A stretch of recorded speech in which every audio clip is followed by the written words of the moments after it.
Hello everyone welcome back to my YouTube channel. So friends आपण माने केमती अछंती I hope कि आपण माने बहुत भल थिबे।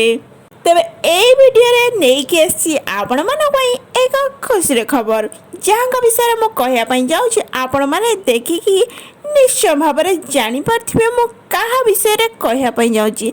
तेबे वीडियोटी आगु बढ़ी आगु आपण माने जदि चैनल नुआ अछंती सर्वप्रथम लाइक शेयर सब्सक्राइब करिया पई बिल्कुल भूलिबेनी एंड पाखर थिबा बेल आइकन टी प्रेस करनेबे जहाँ फल कि वीडियो रो नोटिफिकेशन आपण माने सर्वप्रथम पाई परिबे। तेबे जल्दी जल्दी सब्सक्राइब करी रखंतु मो चैनल टी को। तेबे दर्शक बंधु एही जोड़ीटी आपण माने बेस भल भाबर जानथिबे। ए होछंती मनोज मिश्र एंड ममता नंद। तेबे दर्शक बंधु आपण माने तो किछि दिन पूर्वरु तो मनोज मिश्र एंड ममता नंद भल पाई विवाह करि सारिछंती निश्चय भाବରେ जानिथिबे। तेबे एही जोड़ी को नै कि सोशल मीडिया रे बेस वायरल हेबार लागिथिला मनोज मिश्र एंड ममता नंदकर द्वितीय विवाह। तेबे वर्तमान समय रे एक खुशी खबर नै आछंती एही जोड़ी दुईटी। तेबे दर्शक बंधु आपण माने तो मनोज मिश्र को बेस भल भाବରେ जानथिबे।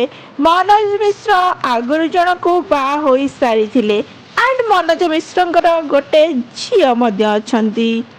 तेबे ममता नंद अनेक गोटे सीरियल रे लीड हीरोइन भूमिका रे नजर आस्तुवर तो निश्चय भाବରେ देखिथिबे। तेबे ममता नंद तंकर खूब सुंदर एक्टिंग करी वर्तमान समय रे घरे घरे परिचित होई सारिछंती। दर्शक माने तांको बेस भल पाइबा देई बहुत आगु को मध्य नेई आछंती। एबे वर्तमान समय रे ममता नंद अनेक गुड़िए फिल्म रे मध्य नजर आछंती। तेबे से मनोज मिश्र को शूटिंग सेट रु भल पाई विवाह करी बसिले। रीतिनीति अनुसार दुहे दुही को विवाह कर सारी किंतु वर्तमान समय रे सोशल मीडिया रे बेस वायरल होबार लगी ममता नंद माँ हो सारी किंतु दर्शक बंधु यह कौन सत तेबे आपण माने तो वीडियो को शेष पर्यंत देखले ही जानी पारिबे प्रकृत सतटी कौन रही ममता नंद कौन सतरे माँ हो सारी। तेबे सर्वप्रथम कहतु आपण को एही जोड़ीटी किपरि लागे निश्चय भाव तो एही वीडियो तरे कमेंट करी जानतु आपण मानको एही जोड़ीटी किपरि लागुची। ममता नंद आपण को किपरि लागंती एंड मनोज मिश्र आपण को किपरि लागंती निश्चय भाव कमेंट माध्यम रे एही वीडियो तरे जणांतु।